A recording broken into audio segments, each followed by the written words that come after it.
Queridos hermanos y hermanas, en esta vida, ¿alguna vez nos hemos preguntado qué muros están protegiendo nuestra alma y qué puertas están abriendo el paso a la luz o cerrándose firmemente ante la oscuridad? Hoy, los invito a emprender juntos un viaje que no solo atravesará las páginas antiguas de la Biblia, sino que también nos llevará al fondo de nuestro propio corazón. Es el lugar donde las heridas necesitan sanación y las ruinas claman por ser reconstruidas. Hablaremos de Jerusalén, la ciudad santa que fue destruida y luego restaurada, de los muros de Nehemías, que no solo fueron hechos de piedra, sino también de fe, y de las profecías de Daniel, que resuenan a través de miles de años para tocarnos aquí y ahora. Imaginen por un momento a un pueblo que entonaba los cánticos gloriosos de Sión y que, de repente, tuvo que colgar sus arpas en los sauces a orillas del río Babilonia, llorando por una Jerusalén devastada. Pero de esas cenizas, Dios llamó a hombres como Jeremías para advertir, a Daniel para orar y a Nehemías para reconstruir. Esa no es solo su historia, es también la nuestra. Una historia de fracasos y esperanza, de perseverancia en medio de la adversidad, de la promesa de Dios de que, por más larga que sea la noche, la luz siempre llegará. Los invito a quedarse conmigo esta noche, no solo para escuchar sobre historia o números proféticos, sino para buscar juntos una respuesta. ¿Qué desea Dios restaurar en nuestras vidas hoy? ¿Tendremos el valor, como Nehemías, de levantar los muros derrumbados de nuestro espíritu?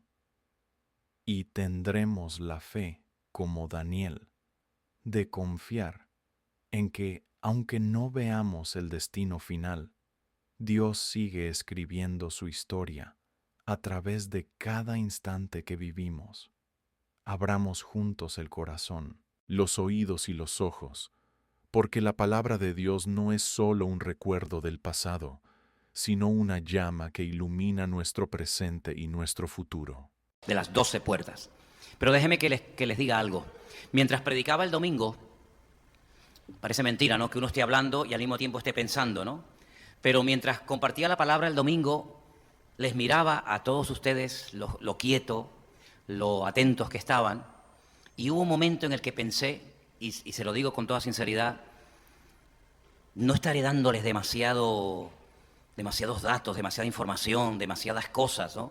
Porque me han escrito muchas personas y me han dicho, mira, el mensaje del domingo yo tengo que escucharlo por lo menos 2 o 3 veces.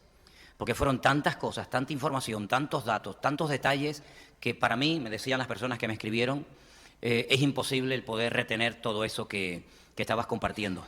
Pero independientemente del material y de lo que yo les dije, yo no sé si el domingo se captó, se entendió bien lo que yo intenté decir. Yo, una de las cosas que quería dejar bien claro es que Nehemías fue el instrumento que el Señor utilizó para restaurar fundamentalmente la parte, digamos, material del pueblo, ¿no? Las murallas, sobre todo. Esas murallas que iban a proteger a Jerusalén de enemigos, y esas murallas que iban a servir durante siglos para que los habitantes de Jerusalén se sintieran seguros. Pero aparte de eso, que es un dato histórico y que todavía se puede ver y sacar fotografías del muro, de los restos del muro de Nehemías, todavía que existe en Jerusalén, una de las cosas que yo quería es que captáramos la idea de que yo creo que en el libro de Nehemías no solamente se hace un énfasis sobre la reconstrucción de los muros, de las murallas de piedra, al fin y al cabo, sino de la restauración espiritual del pueblo, de la limpieza interior, del volver a la palabra, de volver al Señor, de desprenderse de todas aquellas personas y cosas que iban a volver a producir el mismo problema por el cual Jerusalén ya había sido destruida. Todos sabemos que Jerusalén fue destruida. El profeta Jeremías fue muy, muy claro en esto. Y a mí me gustaría en esta noche, una de las metas que tengo con este estudio que les voy a compartir en esta noche, es que ustedes sepan los acontecimientos de los cuales vamos a hablar, situarlos en el tiempo. Sabemos que la Biblia no está en orden cronológico, ¿vale? Por ejemplo, si la Biblia se hubiera puesto en orden cronológico, es decir, por la antigüedad de los libros o de los acontecimientos, el primer libro en la lista no sería el Génesis, sino sería, por ejemplo, el libro de Job. Porque Job es un personaje que vivió antes del patriarca Abraham, antes de Moisés, antes de Jacob, antes de Isaac. Pero el libro de Job, como bien saben ustedes, no está en el primero en la lista de los libros de la Biblia, sino el libro del Génesis. Y el último libro del Antiguo Testamento en nuestras Biblias es el libro del profeta Malaquías. Pero si tuviéramos que poner el Antiguo Testamento en orden, repito, pondríamos el libro de Job el primero y el libro de Nehemías el último. Porque después de Nehemías, de lo que se nos relata en el libro de Nehemías, ya no hay más historia. Es decir, Nehemías, lo que ocurre en la época de Nehemías, la restauración del templo, de la ciudad, de las murallas, después de eso ya no hay nada más que contar. Se para la historia y se produce un vacío, un silencio de 400 años. Y no es que en esos 400 años no ocurrieran cosas, por favor, claro que ocurrieron muchas cosas. Una de las grandes cosas que ocurrió en ese período de 400 años entre el Antiguo y el Nuevo Testamento fue, por ejemplo, el levantamiento y la caída del imperio de los griegos, que la Biblia no habla nada de ellos. Lo cual no significa que no existieran, ni muchísimo menos. Los griegos ejercieron una influencia tremenda sobre Israel.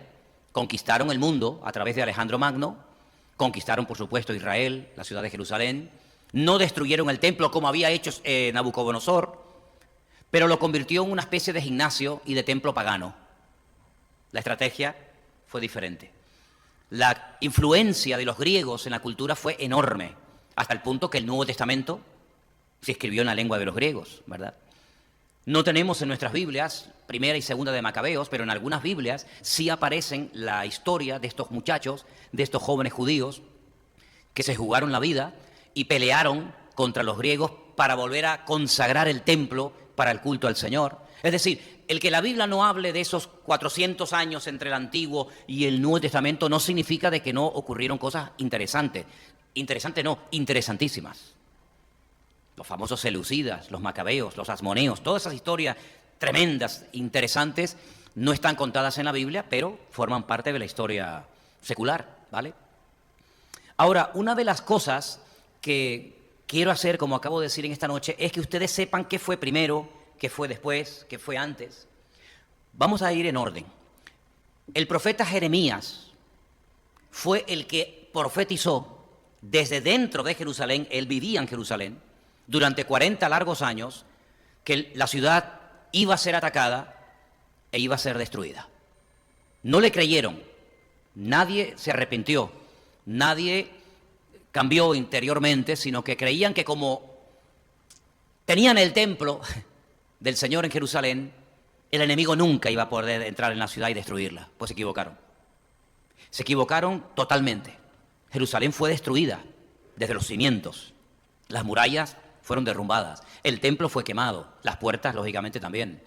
Y miles de personas perdieron la vida. Miles. Y miles de personas fueron llevadas cautivas a Babilonia, no como esclavos, no eran esclavos, pero sí como cautivos. El famoso Salmo 137. ¿Quién no conoce el Salmo 137? ¿Se acuerdan? Cuando dicen que los que nos habían llevado cautivos nos pedían que cantáramos alguno de los cánticos que cantábamos en Sión. Sión es Jerusalén. Y ellos decían, hemos colgado nuestras arpas en los sauces, y decían, ¿cómo cantaremos? ¿Cómo cantaremos a nuestro Dios en tierra de extraños? Y tenían esa nostalgia, ¿no?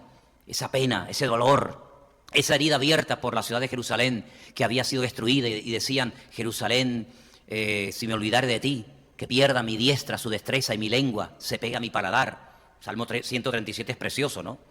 Y durante 70 años no pudieron volver.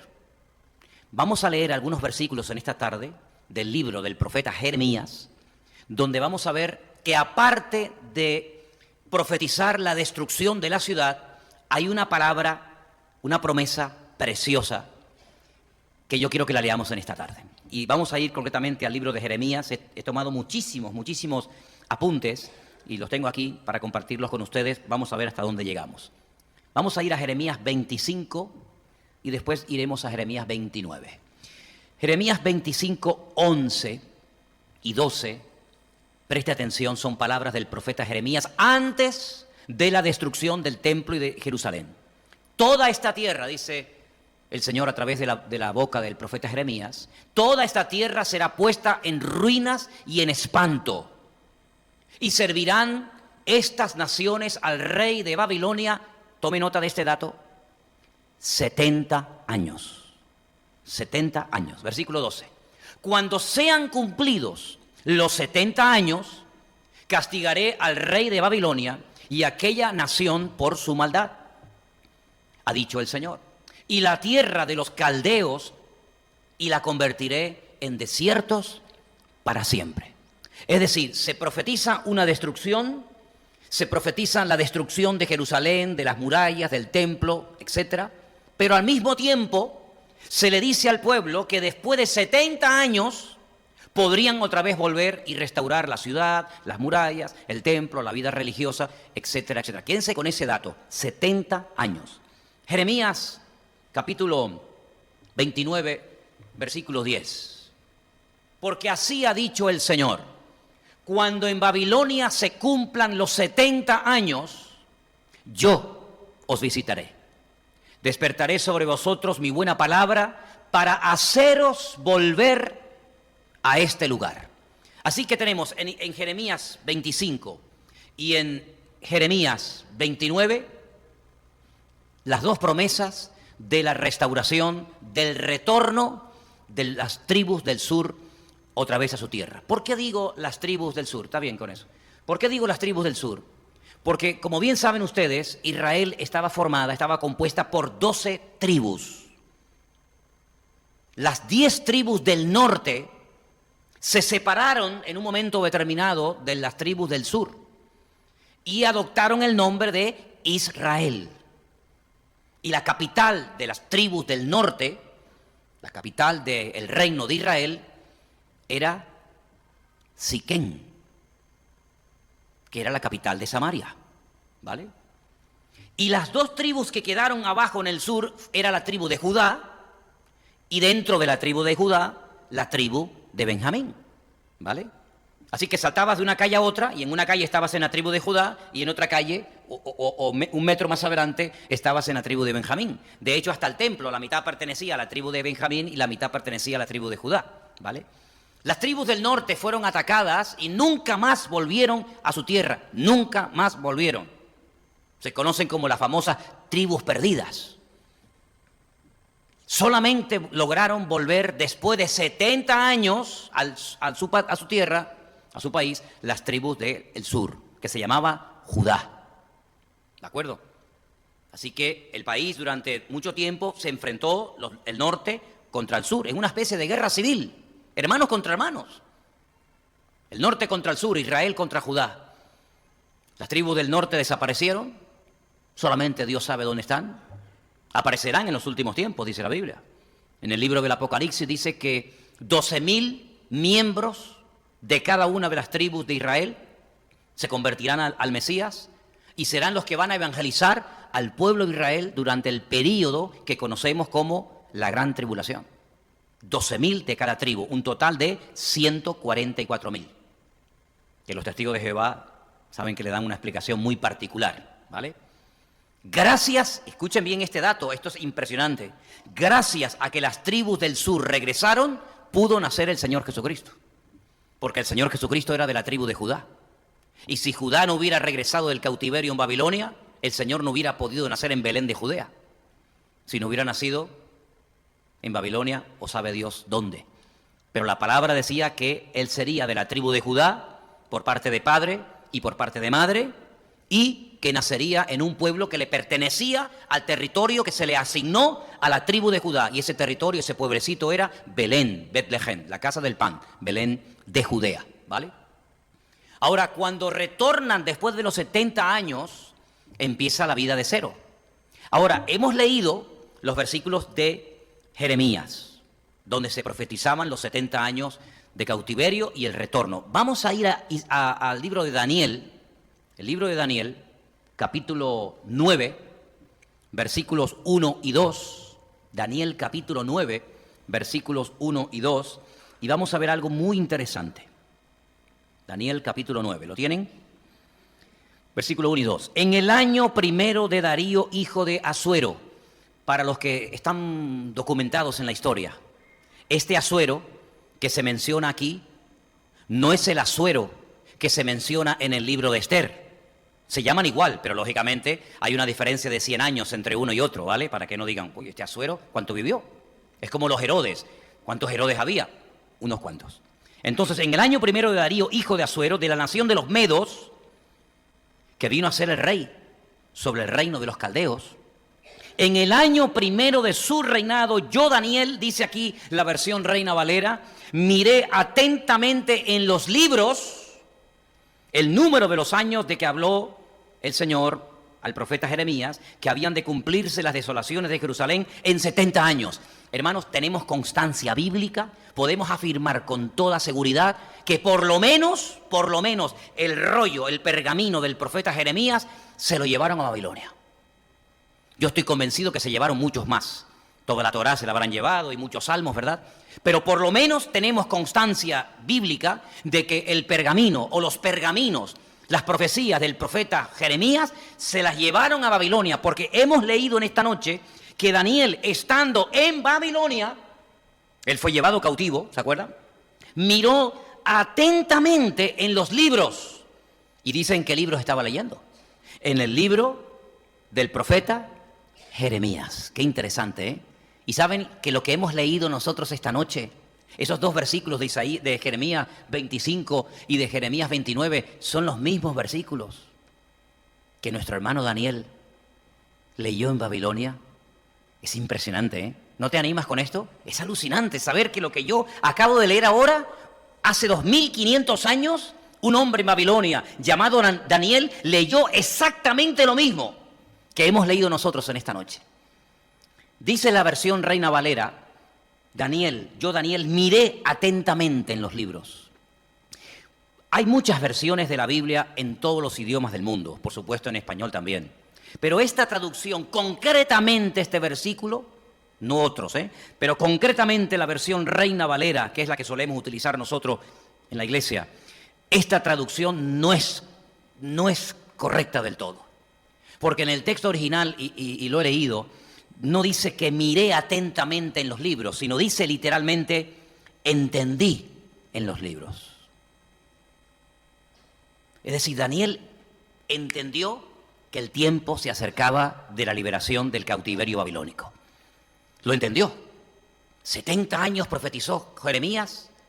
¿Y cuánto tiempo llevamos aquí? Y él comenzó a orar, y la oración de Daniel capítulo 9 es impresionante, ¿eh? Yo creo que es una de las más bonitas, junto con otra que hace también, si no me equivoco, en el capítulo 9 de Esdras. Son dos oraciones impresionantes. Mira, si alguien dice, me gustaría aprender a orar, léete Daniel capítulo 9. Son oraciones que usan unas frases, unos adjetivos, una forma de dirigirse a Dios realmente espectacular. Yo la he leído porque, como yo no sabía orar, y me decían, si quieres aprender a orar, léete los salmos y léete las oraciones de Daniel y de Esdras. Y la verdad es que nos haría un gran favor.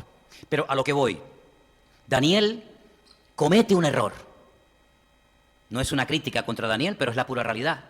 Daniel se equivoca a la hora de calcular el tiempo, porque Daniel comienza a sumar o a contar desde que Jerusalén es atacada por el rey Nabucodonosor.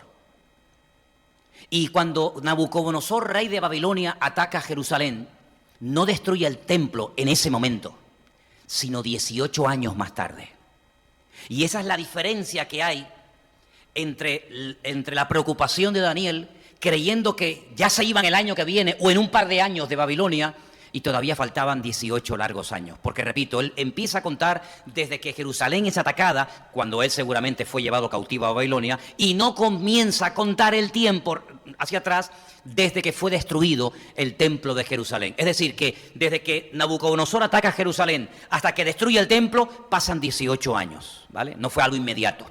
Pero bueno, dejando a un lado este pequeño detalle, hemos visto las profecías de Jeremías, hemos visto ahora un versículo de cómo Daniel coge al profeta Jeremías y se pone a leer. Fíjate, en el cautiverio se consuela y se anima leyendo la palabra, como nosotros hoy en día, exactamente igual. No importa la situación por la que estemos pasando, el consuelo el ánimo, el aliento que nos proporciona leer las Sagradas Escrituras no ha cambiado. Amén, hermanos. Da igual si es Daniel, Jeremías o quien sea, nosotros también, como Daniel, nos acercamos a la palabra, la escudriñamos, la aprendemos, la estudiamos, porque a través de ella el Señor nos proporciona información detallada y específica acerca de los acontecimientos. El capítulo 9 es muy largo, pero vamos a saltar un poquito hacia adelante. Vamos a ir concretamente, estamos en Daniel, el capítulo 9, vamos al versículo 23, por favor. Daniel 9, 23. Esta es una de las profecías para mí más hermosas de toda la Biblia. Intentaré, vamos a ver hasta dónde lo puedo explicar esta noche para que ustedes la entiendan perfectamente, porque es la profecía más amplia, más completa y más directa acerca de la primera venida de nuestro Señor Jesucristo, del Mesías. Verso 23, casi ya está terminando la oración y dice que se le presenta Gabriel, el arcángel Gabriel, el mismo que se le presentaría a María para anunciarle el nacimiento de Jesús. Dice, al principio de tus ruegos fue dada la orden y yo he venido para enseñártela. Estamos viendo a Gabriel hablando con Daniel. Porque tú eres muy amado. Entiende pues la orden y entiende la visión. Es tan profunda la palabra que va a recibir ahora que tiene que venir el arcángel Gabriel para explicarle y darle una serie de información muy interesante. Pero lo primero que le dice es, llevas mucho tiempo orando. Quiero que sepas que desde el primer momento, desde el minuto 1 que te dispusiste a orar, tu oración ya ha sido oída. Qué bonito, ¿no? ¿Eso solamente se lo dice el Señor a Daniel o nos lo dice a todos nosotros? Yo estoy convencido de que el Dios de Daniel es el nuestro. Y desde el primer momento que te pusiste a orar por ese hijo, por ese marido, por esa situación, ya el Señor lo oyó. No significa de que te va a responder inmediatamente, porque también le explica por qué tardó, ¿verdad? Porque hubo una guerra, etcétera, etcétera, espiritual. Pero la promesa es esta. Hermano, desde el primer momento que nos ponemos a orar al Señor, el Señor nos oye. No es que tenemos que pedir y pedir y pedir, a ver si le logro ablandar el corazón, a ver si me oye. No, tranquilo. Mira, es más, antes de que abramos la boca, ya el Señor sabe hasta la palabra que vamos a decir. Es tremendo, ¿no? Dice, y además dice, eres muy amado, pero es que yo creo que yo también soy muy amado por el Señor. Yo creo que a mí el Señor me ama con locura. Y a ti también, ¿vale? ¿Sí? Escucha bien, 70 semanas están determinadas sobre tu pueblo y sobre tu santa ciudad. ¿Cuál era el pueblo de Daniel? Su pueblo era el pueblo de Israel. ¿Y la santa ciudad de Daniel cuál era? La ciudad de Jerusalén. Luego, lo que te voy a dar ahora como información es para tu pueblo y para tu santa ciudad, para tu amada y querida ciudad de Jerusalén. La expresión 70 semanas están determinadas, en hebreo dice, 70 semanas han sido cortadas. Es decir, Dios en la historia, en toda la historia que la conoce de principio a fin, hace un corte y dice, como una tarta, ¿no? Cuando te regalan una tarta, una torta, cortas el trozo que te vas a comer, el otro lo dejas, ¿sí o no? El Señor es así y pega un corte y separa este trozo de la historia y le dice a Daniel, esto solamente es para ti, para tu pueblo y para tu ciudad. El otro trozo de la tarta no es para ti, el otro es para los gentiles o para las demás naciones. Pero este trozo de la historia que yo lo corto y te lo muestro únicamente a ti para que lo escribas y para que a lo largo de la historia se sepa que hay un periodo de la historia que son 70 semanas, como estáis viendo ahí en el verso 24, que son para tu pueblo y para tu santa ciudad. Esto no es para toda Europa, esto no es para todos los creyentes de todos los tiempos, esto es para tu pueblo y para tu ciudad, ¿vale? 70 semanas, ahora explicaremos eso. Están cortadas, están determinadas, están decididas sobre tu pueblo y sobre tu santa ciudad. ¿Para qué? Ahí viene la respuesta. Número 1, para terminar con la prevaricación. Por eso muchas veces hay que utilizar un diccionario secular, aparte de un diccionario bíblico, para saber qué es lo que significa cada una de estas palabras. Porque en esas 70 semanas se va a terminar la prevaricación, se va a poner fin al pecado, se va a expiar la iniquidad, se va a traer la justicia perdurable, se va a sellar la visión y la profecía y ungir al santo de los santos.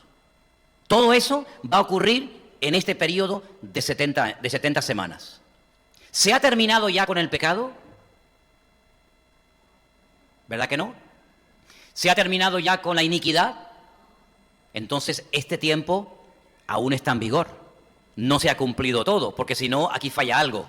Si la profecía dice que en un periodo de 70 semanas se va a terminar con el pecado, pues hermanos, cada día estamos viendo más pecado.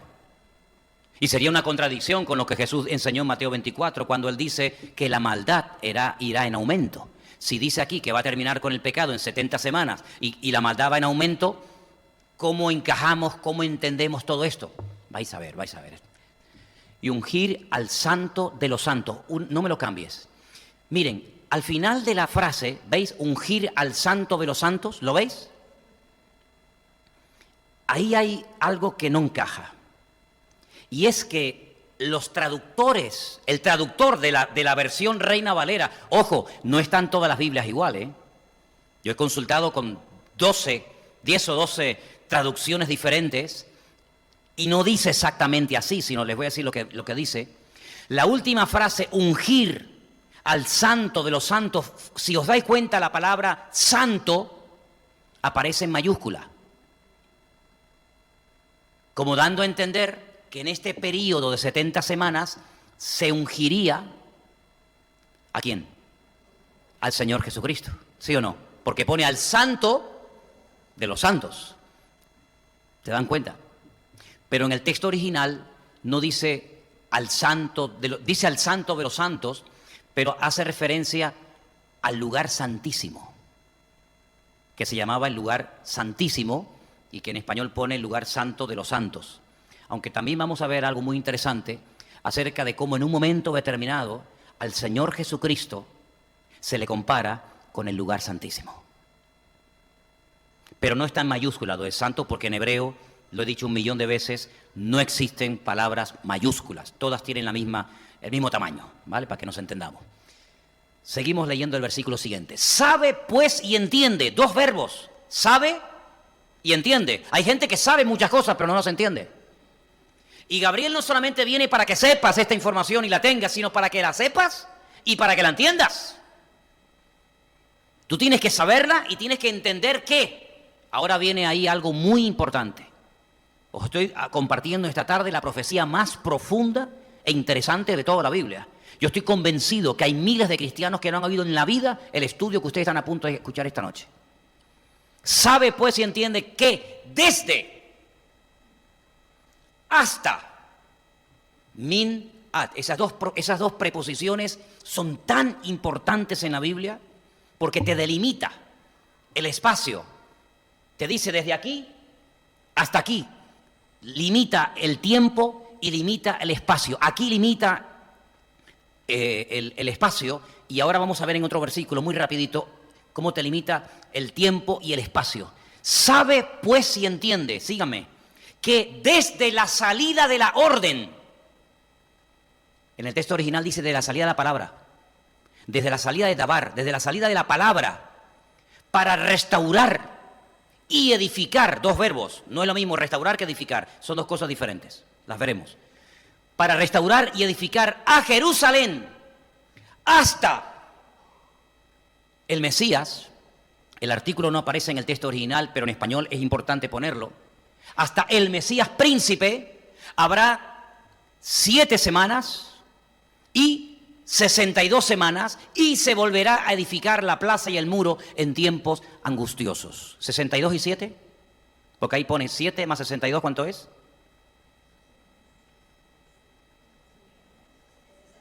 69. Vuelvo a repetir el versículo.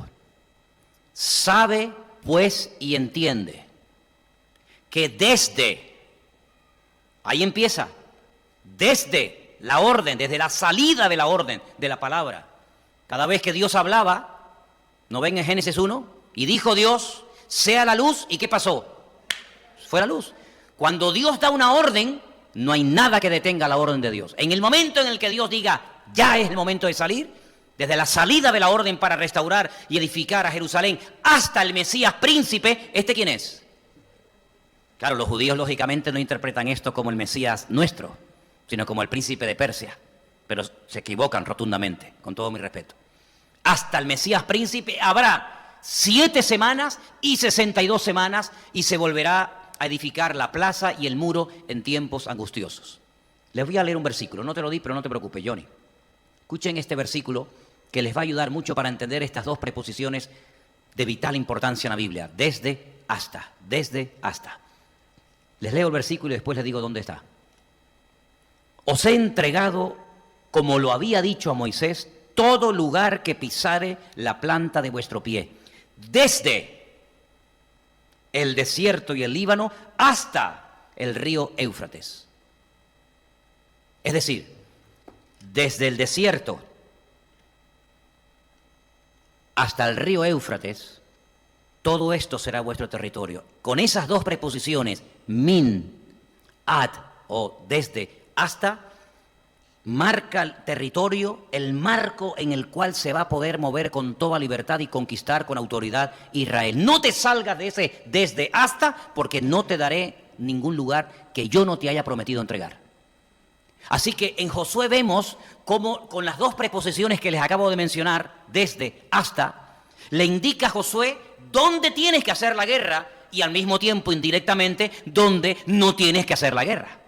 No te vayas a conquistar Europa porque no vais a ganar la guerra. No te vayas a hacer la guerra a Sudamérica porque no te voy a entregar ni un centímetro de tierra. Pero desde el desierto y el Líbano hasta el río Éufrates, ataca. Haz lo que quieras, porque esa tierra es tuya y la tienes que conquistar.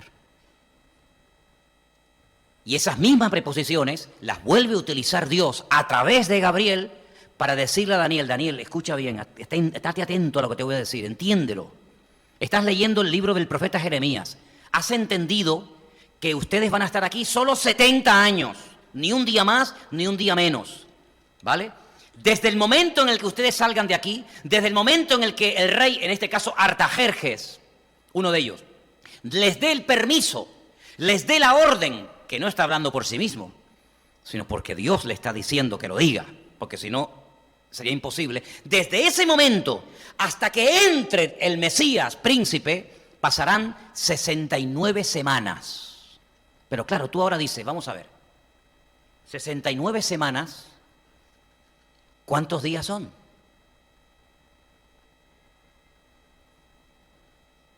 ¿49 más 434? ¿Alguien tiene una calculadora ahí, por favor? 49, que son 7, más 62 por 7, que son 434, ¿cuánto es? 434 más 49, 483. ¿Por qué hemos hecho este cambio de días o de semanas o de años? Porque os tengo que explicar algo que es de vital importancia. Ustedes seguro que se podrían aprender estas palabras que yo les voy a decir ahora, seguro que sí. Por ejemplo, fijaros que la palabra semana en español no tiene la misma raíz del número 7. Yo digo 7, o séptimo, y digo semana, y no tienen la misma raíz. No tiene nada que ver una cosa con otra. Pero en hebreo es muy importante las raíces de las palabras, porque las raíces de las palabras nos indican que tienen un mismo origen. Si yo digo, por ejemplo, la palabra Sheva, ¿Sheva qué es? El número 7. Shabuim, 7. Y Shavuot, semanas. ¿Os dais cuenta cómo casi suena igual? Sheva, Shabuim, Shavuot. Está todo con la misma raíz. Es como si yo planto una semilla y de esa semilla solamente puede salir lo que el código genético de esa semilla ordena que salga. Si yo pongo una semilla de cualquier legumbre, no me va a salir otra. Exactamente igual ocurre en la Biblia. Cuando vamos al tiempo profético de la Biblia, el tiempo es totalmente diferente al nuestro. ¿En qué texto nos podemos basar para demostrar que el tiempo profético en la Biblia es diferente al calendario que nosotros utilizamos? Porque dicho sea de paso, para nosotros es muy importante nuestro calendario. Sí, claro. Pero es que hay un montón de calendarios que existen en el mundo. El calendario de los judíos no es el nuestro. El calendario de los chinos no es el nuestro. El calendario de los árabes no es el nuestro. El calendario de los indios no es el nuestro. El calendario de los persas no es el nuestro. Es decir, hay un montón de calendarios. ¿Y cuál es el calendario de Dios? ¿El nuestro? No puede ser el nuestro, por una sencilla razón.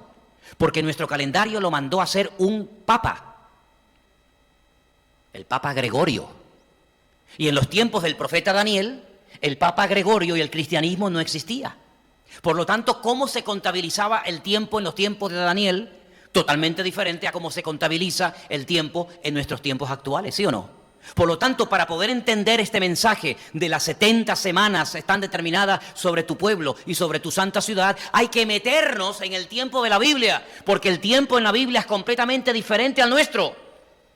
Y por eso Daniel, cuando leía al profeta Jeremías, él sacaba conclusiones en base al tiempo de la Biblia y no en base al tiempo de un calendario creado e inventado por un ser humano. Por ejemplo, en nuestro calendario el año 0 no existe, pero el 0 es un número. Los romanos no utilizaban el 0 como tal, pero luego vinieron los árabes a España, que eran expertos en aritmética y en matemáticas, y ellos nos enseñaron el número 0. Y el número 0 es un número muy importante en nuestro idioma. Si no tienes el número 0, automáticamente ya te falta un año. De hecho, nuestro calendario gregoriano o cristiano tiene un error de cálculo. Algunos calculan entre 3 y 4 años de diferencia con el año de la Biblia. ¿Por qué? Porque nuestro calendario está basado en el tiempo del sol. Es un calendario solar, mientras que el calendario bíblico es un calendario lunar. Nuestro año tiene 365 días y el calendario bíblico tiene 360. Hay un desfase. Es más corto el año bíblico que el año cristiano, por así decirlo. ¿Y cómo se arregla ese desfase? Bueno, hay momentos en los que se ha desfasado tanto el tiempo, en los que en Israel se le pone un mes más al calendario para poder ajustarlo con el otro calendario. Y ese año se llama un año o un mes preñado, porque tiene en vez de 12 meses, tiene 13. Pero quiero llevarles al libro de Levítico, por favor. En el libro de Levítico, no sé si te pasé ese versículo, ¿sí? Vamos a verlo. Levítico 25:8. Yo sé que son muchos datos, pero vamos a ir despacito para que podamos entender todo esto. Jeremías profetiza 70 años. Ahora Daniel, leyendo a Jeremías, se da cuenta de que el tiempo se acorta, se acerca. El profeta Gabriel le dice que 70 semanas están determinadas sobre su pueblo y su santa ciudad, pero ¿son realmente semanas de años? ¿O de días?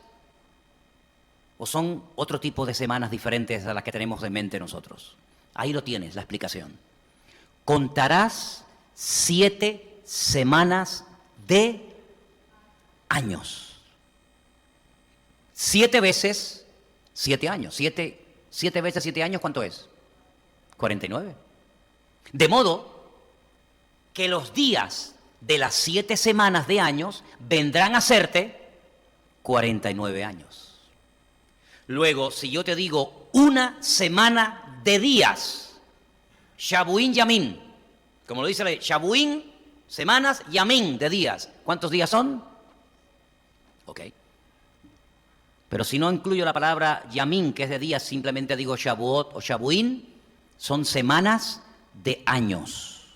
Entonces, leyendo el mismo versículo de otra manera, lo leeríamos así. Volvamos a Daniel, capítulo 9, versículo 24. Dice aquí, 70 semanas están cortadas, están determinadas, escogidas para tu pueblo y para tu santa ciudad. Si lo leyéramos traduciéndolo a años, leeríamos 490 años están determinados para tu pueblo y para tu santa ciudad. ¿A qué lo entendemos ahora mucho mejor? Entonces no son 490 días, porque no pasaron, como bien saben ustedes, 490 días desde que salen de Babilonia del cautiverio y regresan a Jerusalén hasta que el Señor Jesucristo entra triunfalmente en Jerusalén. No, pasaron mucho más. Pasaron concretamente 483. Y tú dices, pero si son 490 nos faltan 7. ¿Dónde están? Durante años, les confieso, durante años, este pasaje me volvía loco. Porque decía 7 semanas y 62, total 69, pero al principio me habla de 70. Si lo traduzco en años, son 483, me faltan 7. Y era una cosa que yo dije, Señor, pero no lo entiendo. Bueno, gracias al Señor, yo creo que cuando se le pide al Señor entendimiento y sabiduría, yo creo que el Señor la da. Y además no es nada para honra para uno, ni mucho menos, porque la Biblia dice que si alguno tiene falta de sabiduría, y yo he tenido falta de sabiduría en multitud de ocasiones, ¿qué hago? Pues te aguantas, no. Pídala, y el Señor se la dará abundantemente. Y yo creo que a mí en la palabra el Señor me ha dado sabiduría. Para la gloria de Dios lo digo. Y lo digo para la gloria de Dios porque no es mía, sino que Él me la dio. Y ahora mira lo que dice, seguimos leyendo. Versículo 26. Después de las 62 semanas, se le quitará la vida al Mesías. Hermano, hay que ser ciego espiritualmente para leer esto y no entenderlo. Y saben que yo he tenido la Biblia abierta por ese versículo. Le he dicho a un rabino que lo lea y me dice, esto es muy difícil de entender. Es terrible, ¿eh? Es impresionante, tremendo.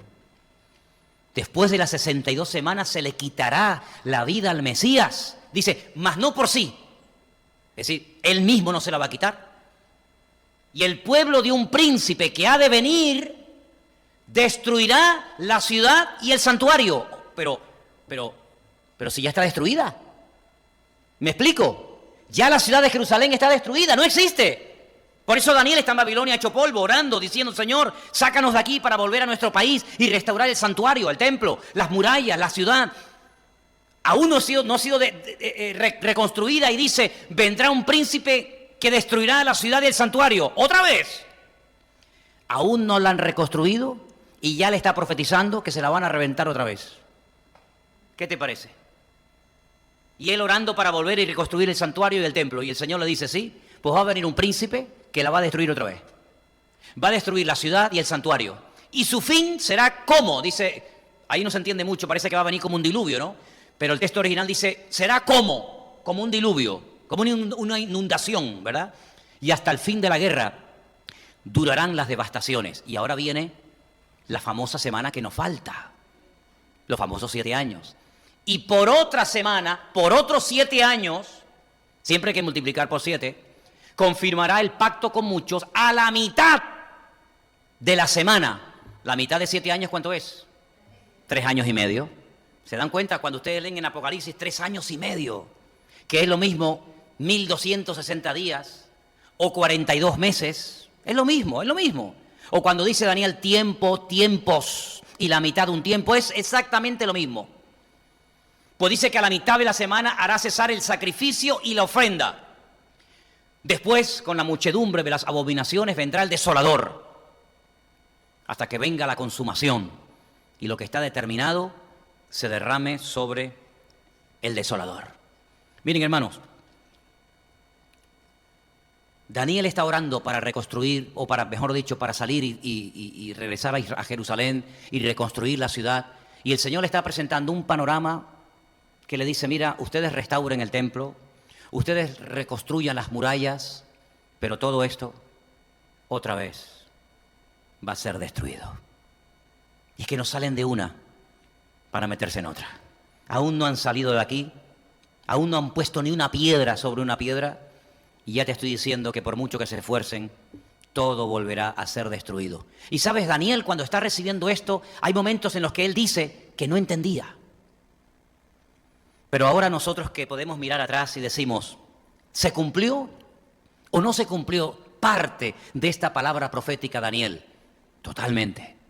Pero cuando vamos a Jerusalén y vemos el muro que levantó Nehemías destruido, y vemos que en las planadas de las mezquitas no está el templo, sino un par de mezquitas musulmanas, vemos que todo se ha cumplido literalmente. Otra vez le volvieron a romper el templo, otra vez volvieron a derrumbar las murallas, otra vez volvió a ser destruida y atacada y arrasada Jerusalén, como dijo el Señor al profeta Jeremías.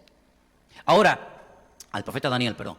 Cuando Nehemías regresa a Jerusalén, ¿su sueño cuál es? Reconstruir la ciudad. Él no dice, bueno, pero si todo esto va a ser destruido, ¿para qué lo construimos? Es como el que dice, ¿para qué voy a hacer la cama si a la noche la voy a tener que deshacer?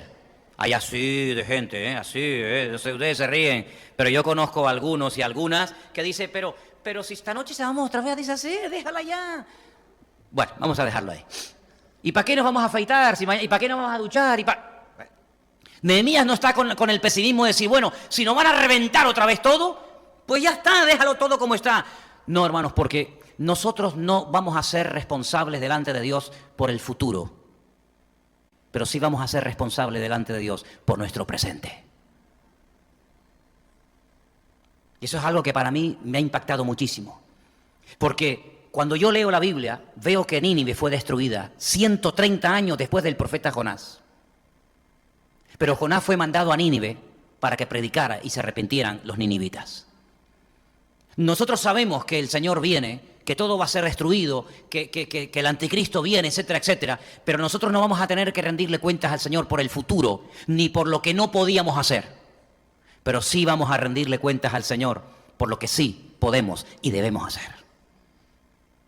Si mañana viene un terremoto y se cae este edificio, yo sé que a mí el Señor me puso en el corazón que hiciéramos esta obra.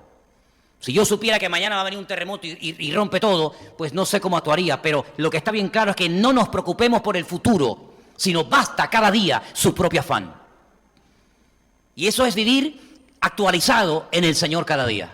¿Saben? De vez en cuando nos llegan actualizaciones, ¿sí o no? Nos llega el móvil, actualización la 3.4, la 8.9. Bueno, pero es que es así, la vida es una continua actualización y en la vida cristiana exactamente igual. Tú tienes que vivir actualizado. Y Nehemías dice, bueno, yo no tengo que construir el arca, ese no es mi problema.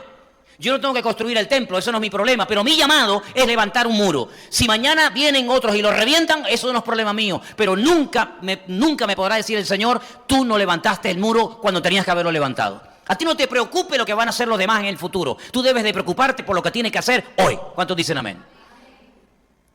Y si vivimos con esa filosofía o ese estilo de vida, pues vamos a disfrutar del minuto a minuto. Y vamos a sacarle jugo a todas y a cada una de las cosas. Ponme la lista de las puertas, por favor. Porque ¿de qué sirve construir unas murallas si no se le hacen puertas? Si no se construyen puertas, más que una ciudad está construyendo una cárcel. ¿No? Hacemos una muralla enorme y ahora nadie puede entrar y ahora nadie puede salir. Eso no tiene sentido. No, hay que hacerle puertas a la ciudad. Y mira tú por dónde, yo sé que esto lo sabéis, pero a mí personalmente me ha gustado mucho, que cuando voy al último libro de la Biblia, y la Biblia describe la santa ciudad de Jerusalén, tiene exactamente el mismo número de puertas que las puertas que le construyó Nehemías en su época. 12 puertas. Dice 4 al norte, 3 al norte, 3 al sur, 3 al este y 3 al oeste. Claro, aquí la Nueva Jerusalén tiene puertas de perlas. Estas no eran de perlas. Pero me llama mucho la atención del nombre de las puertas. Ahora, quiero aclarar algo. Si usted se mete en internet y busca información sobre las 12 puertas de Jerusalén, va a escuchar cada tontería. Le quieren dar una aplicación a las puertas que es como rizar el rizo. Es querer espiritualizar algo que no es tan aplicable como intentan decirlo, pero yo solamente les voy a decir una cosa, voy a pararme en el significado de algunas, no de todas las puertas, ¿verdad? Las primeras 6 puertas se llamaban, la primera la puerta de las ovejas, la segunda la puerta del pescado, la puerta vieja, la cuarta era la puerta del valle, la que daba al torrente de Cedrón, la puerta del muladar, la quinta, la sexta la puerta de la fuente, la séptima la puerta de las aguas, la octava la puerta de los caballos, la número 9 la puerta oriental, la número 10 la puerta del juicio, la 11 la puerta de Efraín y la última la puerta de la cárcel. La primera puerta que hemos leído en esta noche, y todo esto está en el libro de Nehemías, no me estoy inventando nada. Todo esto lo pueden encontrar ustedes en Nehemías capítulo 3 y también en Nehemías 12:39, el nombre de todas las puertas. Por ejemplo, la puerta de las ovejas. Nehemías capítulo 3. Entonces se levantó el sumo sacerdote, que se llamaba Eliasif. Eliasif, que significa, tengo aquí su nombre, mi Dios restaura. Hizo honor a su nombre, Yo me llamo Mi Dios Restaura, pues vamos a restaurar, ¿no? Se levantó el sumo sacerdote con sus hermanos, los sacerdotes, y edificaron la puerta de las ovejas. Ellos arreglaron y levantaron sus puertas hasta la torre de Amea y edificaron hasta la torre de Ananeel. El primero que se levantó a reconstruir las puertas fue el sumo sacerdote. Esto a mí personalmente me llama mucho la atención, porque la Biblia habla de los que fueron a ayudar, de los que fueron a colaborar. Y también, ojo, también la Biblia habla de los que no quisieron ir a ayudar y de los que no quisieron ir a colaborar. También lo dice la Biblia, ¿eh? Por ejemplo, dice los tecoitas. No los tecoitas, sino los ricos, la gente pudiente, la gente influyente de los tecoitas, ellos no quisieron ir. Los tecoitas sí, pero los grandes no. Pero me llama la atención el nombre de esta puerta porque le pusieron la puerta de las ovejas por una sencilla razón. Porque era la puerta más cerca del templo. Y era la puerta por la que entraban las ovejas para ser sacrificadas posteriormente en el altar del templo de Jerusalén. Eran puertas por las que se entraba, pero no se salía. Eran puertas que llevaban a la muerte, al sacrificio. Y como por aquí entran las pobres ovejitas, una detrás de otra, pues qué mejor que llamarle la puerta de las ovejas. ¿Saben que he encontrado un versículo en el Evangelio según San Juan, capítulo 10, del 7 en adelante? Mira qué bonito lo que dice. Volvió pues Jesús a decirles: de cierto os digo, yo soy la puerta de las ovejas. Qué bonito, ¿eh? Yo soy la puerta de las ovejas. Todos los que antes de mí vinieron, ladrones son y salteadores, pero no los oyeron las ovejas. Yo soy la puerta. El que por mí entrare será salvo, entrará y saldrá y hallará pastos. Las ovejas entraban y ¿qué hallaban? La muerte, el altar del sacrificio. El Señor dijo: el que entre por mí, que soy la puerta de las ovejas, entrará y hallará pastos. No hallará muerte, sino hallará la vida. ¿Cuánto dicen amén? Por eso se llamaba la puerta de las ovejas. La puerta del pescado, ¿por qué se llamaba así? Pues porque por ahí entraba el pescado que venía del mar de Galilea. Como el pescado suele oler y es un olor así muy fuerte, pues para no impregnar y llenar toda la ciudad con olor a pescado, pues había una puerta por donde se le decía a los pescadores: oye, cuando vengan a vender el producto, el pescado, métanlo por la puerta del pescado, no me lo metan por otra puerta. Simplemente por eso. La puerta vieja, recordaba, fue la única puerta, digamos, que sobrevivió a la invasión de Nabucodonosor cuando la ciudad se llamaba Salem. Saben que Jerusalén tiene 70 nombres diferentes en la Biblia. Es la única ciudad del mundo que recibe 70 nombres diferentes que están en la Biblia. Y a la ciudad de Jerusalén se le llamó en su época, antes de que se le llamara Jerusalén, se le llamó Salem. ¿No había uno que era rey de Salem? ¿Quién era? El que en la Biblia, en Reina Valera, dice Melquisedec, el Melech Sedec, el rey de justicia. Vivía en Salem, vivía en la ciudad de Jerusalén. Y entonces esa puerta antigua recordaba el pasado de la ciudad. Qué bueno es recordar de dónde nos sacó el Señor, ¿verdad? Y quiero solamente detenerme en la puerta del muladar. Quiero darles unos datos a ver qué les parecen a ustedes. A ver qué les parecen estos datos. Los tomé en este día y son los siguientes. Una persona de entre nosotros que viva un mínimo de 75 años, y aquí ya hay algunos que ya han pasado un poquito, una persona que viva 75 años producirá a lo largo de su vida más de 17 toneladas de basura. Es una pasada, ¿eh? Una familia de 4 miembros, una familia que tenga papá, mamá y 2 hijos, como el caso de Anderson, por ejemplo, sí. No, que estaba pensando que estaba otra vez embarazada. Producirá a lo largo de su vida 70 toneladas de basura. Una familia. Cada día se producen en el mundo 53 millones de toneladas de basura. Los gobiernos no saben qué hacer con tanta basura. ¿Se acuerdan ustedes el famoso Lazareto? Esta montaña que tenemos aquí, que hoy en día forma parte del parque marítimo. Eso es una montaña de basura. Ahí era donde se quemaba la basura, un estercolero. El problema con el plástico No se sabe qué hacer con tanto plástico. Ahora están con que sea el reciclaje del vidrio, del cartón, del plástico. Pero realmente la basura a nivel mundial es un problema tremendo. Producimos tanta basura que no se sabe qué hacer con ella. Bueno, pues en Jerusalén había una puerta que todavía existe. Las puertas de Jerusalén hoy en día no son 12, son 8 y no se llaman así. Pero hay una puerta en Jerusalén que se sigue llamando la puerta de la basura, del estiércol, la puerta del muladar, que era por donde se sacaba toda la basura de la ciudad. Los animales muertos, los excrementos, la basura, todo lo que sobraba se sacaba por la puerta del muladar y se lanzaba abajo a un valle donde se prendía fuego y ahí estaba continuamente ardiendo y ardiendo noche y día. De ahí viene la palabra infierno en hebreo, de ese valle donde se quemaba la basura, pues de ese viene.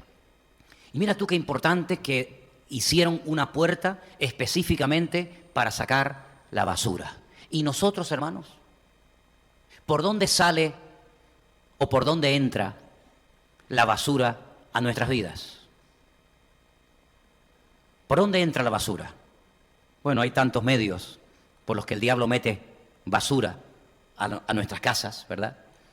Pero la Biblia nos enseña que tenemos que limpiarnos, que tenemos que desprendernos de todo eso que es un peso, un lastre, a la hora de correr con paciencia la carrera que tenemos por delante. Yo voy a parar hoy aquí. Tengo muchísimo más material, el domingo vamos a compartir más. Pero quiero que nos quedemos con esto en esta noche. Todo lo que vemos en lo natural, la restauración del templo, la restauración de las puertas, la restauración de las murallas, detrás de todo eso, yo quiero que captemos la parte espiritual. Esas puertas representan cosas, ¿verdad? Esas murallas nos protegían a los habitantes de Jerusalén. ¿Qué murallas son las que estamos poniendo alrededor de nuestras casas, de nuestros ojos? ¿Qué es lo que Dios ha hecho una lista? Seguramente entre todos la haríamos mucho más extensa. Pero ¿qué es lo que hoy Dios quiere restaurar en nosotros o en la iglesia? El domingo hablaremos de esto. ¿Qué cosas quiere restaurar el Señor hoy en día? ¿Y cómo las puede restaurar? ¿Y cuándo las puede restaurar?